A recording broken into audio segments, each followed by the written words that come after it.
शिवपुर गांव की एक अंधेरी रात, एक साधु जो अचानक आ गया। एक माँ जो अपनी बेटी की सुरक्षा के लिए जूझ रही थी और एक खौफनाक साया जो धीरे धीरे उनके बीच फैल रहा था। क्या साधु सच में कोई योगी था या कुछ और? इस कहानी में छुपा है एक सस्पेंस जो आपको आखिरी तक बांधे रखेगा।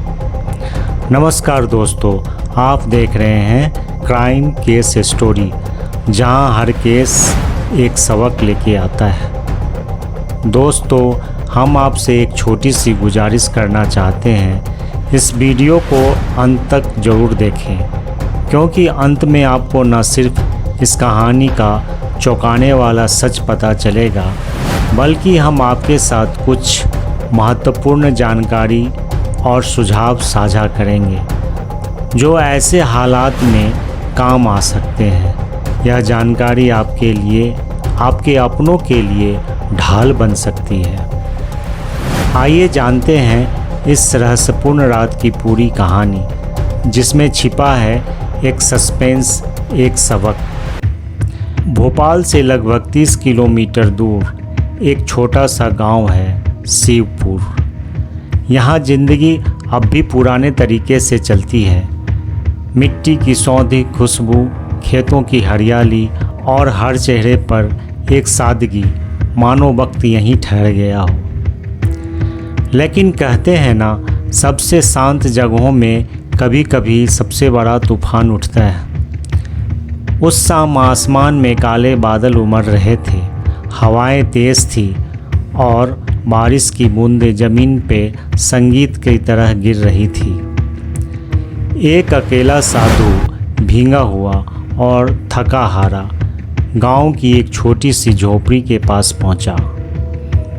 उसने धीरे से कहा, माँ, क्या इस वर्षा में मुझे एक रात के लिए आसरा मिलेगा?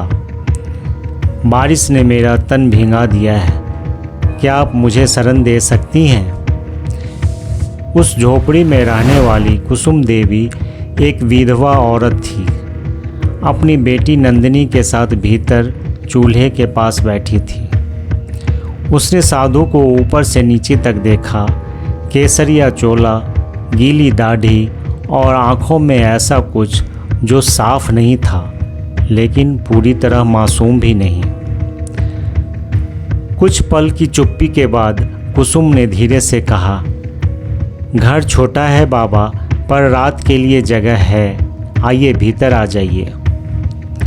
दोस्तों, यह सिर्फ एक कहानी नहीं है, यह एक सबक है जो हर किसी को जानना चाहिए। अगर आप पहली बार हमारे चैनल पे आए हैं तो ज़रूर सब्सक्राइब करें, साथ ही बेल आइकन दबाना ना भूलें, ताकि अगली कहानी आपसे मिस ना हो।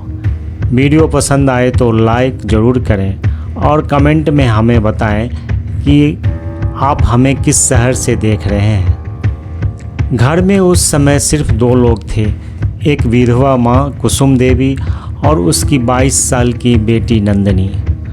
उस साधु ने शरण मांगी और मजबूरी में कुसुम देवी ने उसे एक रात रुकने की इजाज़त दे दी। अभी कुछ ही पल बीते थे, दरवाजे पे ज़ोर ज़ोर की दस्तक हुई। नंदिनी चौंकी। कुसुम देवी ने जल्दी से दरवाज़ा खोला।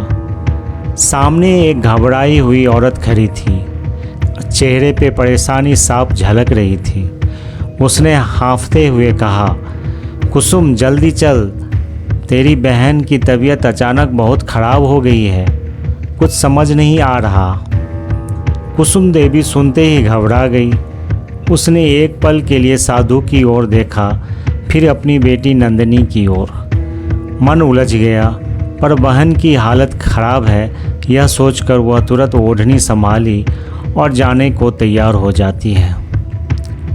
मैं थोड़ी देर के लिए अपनी बहन के पास जा रही हूँ नंदिनी, तू दरवाज़ा अंदर से बंद कर लेना बेटा।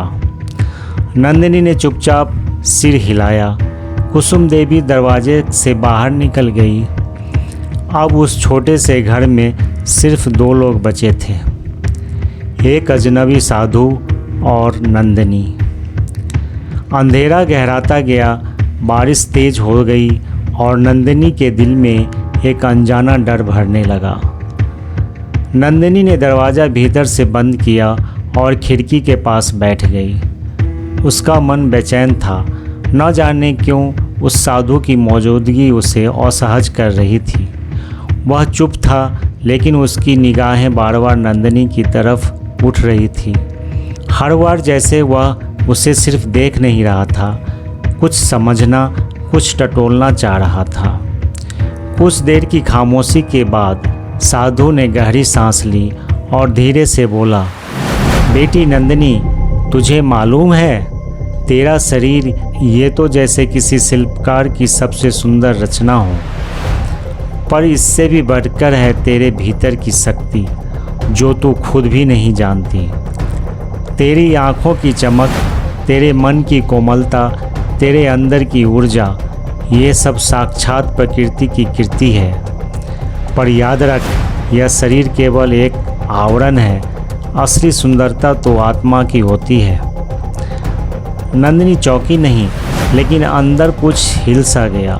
साधु के शब्द में जैसे आध्यात्मिकता भी थी, लेकिन साथ ही एक अजीब सा भाव भी। उसकी सांसें थोड़ी तेज हो गई। उसने खुद को थोड़ा संभाला और चुपचाप कमरे के कोने में जाकर बैठ गई। कमरे में सन्नाटा गूंज रहा था, सिर्फ बारिश की बूंदे की आवाज़ और हवा की सरसराहट। नंदिनी धीरे धीरे पीछे हटते जा रही थी। उसके दिल की धड़कन तेज होती जा रही थी। सामने बैठे उस साधु की बातें, उसकी नज़रें, उसका अंदाज, सब कुछ उसे असामान्य और डरावना लगने लगा था। बाबा, आप कुछ खाएंगे? चाय बनाकर लाऊं? लेकिन साधु मुस्कुराया। वो वही मुस्कान थी जिसमें कोई ममता नहीं, बल्कि कुछ और छिपा था। कुछ ऐसा जो नंदिनी समझ नहीं पा रही थी, पर महसूस ज़रूर कर रही थी। बेटी, भूख तो है, पर अब ये पेट का नहीं, आत्मा की भूख है।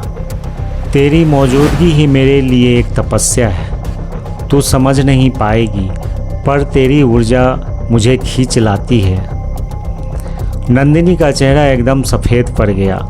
वो समझ चुकी थी कि बात साधारण नहीं है। वो अब एक ही ख्याल में उलझ गई, मम्मी जल्दी लौट आएं, बस जल्दी। साधु बाबा धीरे धीरे उठकर खड़ा हो गया। उसके चेहरे पे अब शांति की जगह कोई और रंग था, एक अजीब सी जिज्ञासा, एक खतरा। डर मत बेटी, मैं कोई सामान्य पुरुष नहीं, मैं तो बस प्रकृति की इच्छा का वाहक हूँ। अब नंदिनी का शरीर कांपने लगा था। उसके पैर पीछे की ओर हटते जा रहे थे, जैसे कोई बिल्ली किसी खतरे को भांपकर खुद को बचाना चाहती हो। पर उसके पीछे दीवार थी और सामने एक रहस्यमयी साधु अब नंदिनी की ओर धीरे धीरे बढ़ रहा था। कमरे की रोशनी मंद पड़ गई थी। हर चीज़ जैसे थम गई। सिर्फ डर बढ़ गया था और खतरा पास आता जा रहा था। बाबा प्लीज़, आप रुक जाइए, मम्मी बस आने वाली है। पर अब उसके शब्दों का असर नहीं हो रहा था। माँ बेटी सब मोह है, तू नहीं समझेगी। तेरे भीतर जो दिव्यता है वो अनोखी है। मैं उसे महसूस करना चाहता हूँ, उसे जानना चाहता हूँ। नंदिनी के हाथ कांपते हुए दरवाजे की ओर बढ़े। उसने कुंडली पकड़नी चाहिए, पर तभी झोपड़ी का दरवाज़ा खुला। बिजली की एक चमक के साथ कुसुम देवी भीतर दाखिल हुई।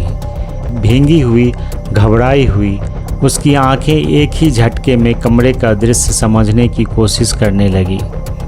नंदिनी, ये सब क्या हो रहा है? माँ, मैं बस इसकी ऊर्जा को केंद्रित कर रहा था। यह जो कुछ भी तुमने देखा वह कोई गलत भावना नहीं थी, यह एक साधना का हिस्सा है। नंदिनी की आत्मा बेहद जागरूक है और मैं बस उसी ऊर्जा को साधने का प्रयास कर रहा था। लेकिन उस पल कुसुम देवी की आंखों में एक अजीब सा डर था। उसे उस साधु की बातों में अब कोई आध्यात्मिकता नहीं दिख रही थी, बल्कि एक छुपा हुआ इरादा महसूस हो रहा था। कुसुम देवी ने बिना कुछ कहे नंदिनी को अपने पास खींच लिया। बाबा, आप हमारे घर में अतिथि बन के आए थे। हमने आपको ईश्वर का रूप समझकर आदर दिया, लेकिन याद रखिए, हमारी बेटी की इज्जत से बढ़कर कोई साधना नहीं होती।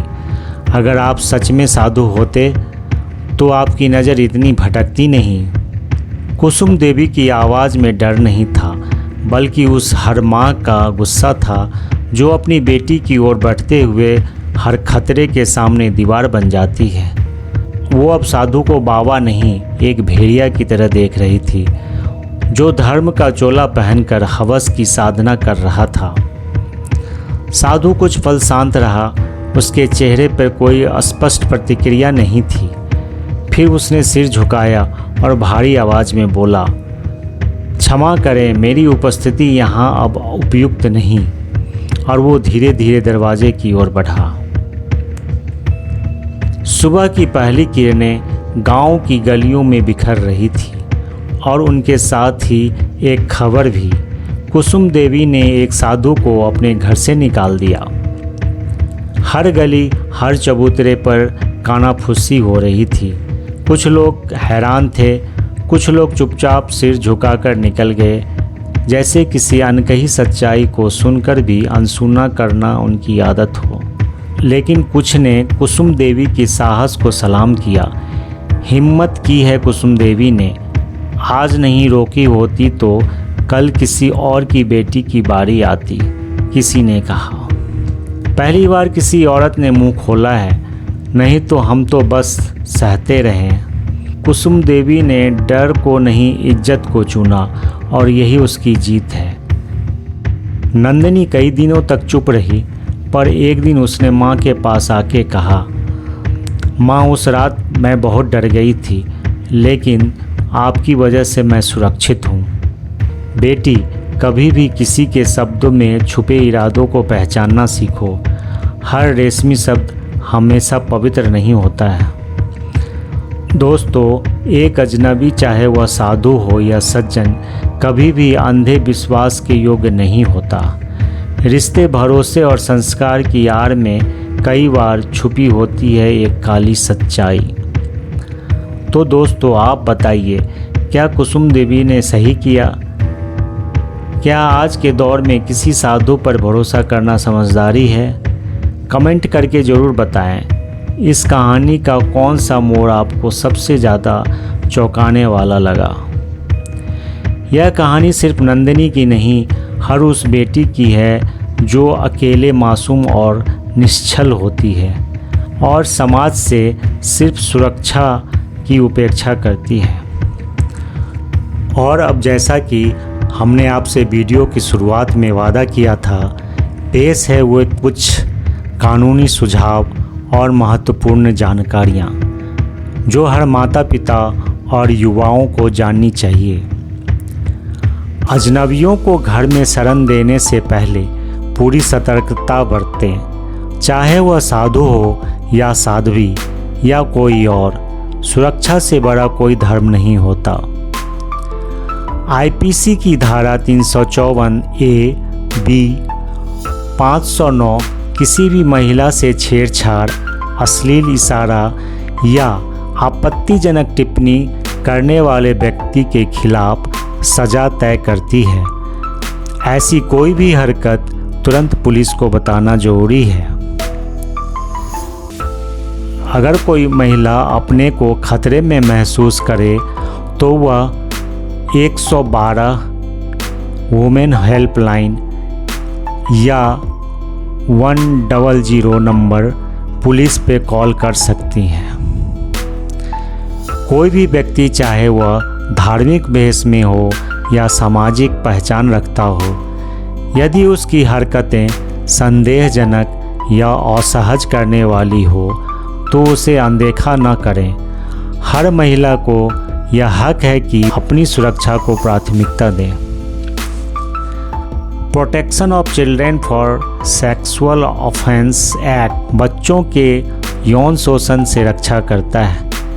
किसी भी संदिग्ध व्यक्ति से बच्चों को दूर रखना बेहद ज़रूरी है।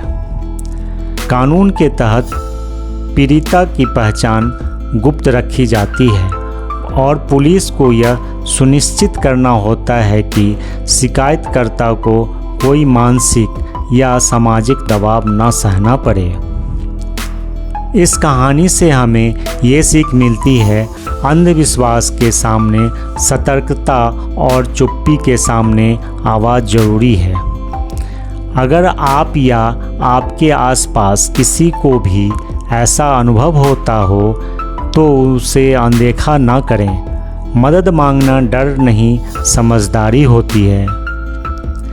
अपनी बेटियों, बहनों और माँओं को यह बताना जरूरी है कि वो अकेले नहीं हैं। समाज, कानून और हम सब उनके साथ हैं। अगर इस कहानी ने आपके दिल को छुआ हो या आपको सोचने पर मजबूर किया हो, अगर उसमें दी गई सच्ची घटना, कानूनी जानकारी और सुझाव आपको ज़रा भी मददगार लगे तो इस वीडियो को लाइक ज़रूर करें। इसे अपने दोस्तों और परिवार के साथ शेयर करें ताकि और लोग भी समय रहते जागरूक हो सकें और ऐसे हालात में सही फैसला ले सकें। हमसे जुड़े रहने के लिए चैनल को सब्सक्राइब करें और अगली क्राइम स्टोरी के लिए बेल आइकन दबाएं। कमेंट में हमें बताएं आपको इस कहानी से क्या सीख मिली। फिर मिलते हैं एक नई सच्ची कहानी के साथ। अगली मुलाकात तक अपनों का ख्याल रखिए और खुद भी सुरक्षित रहिए। तब तक के लिए राम राम, सलाम, सत श्री अकाल और नमस्ते।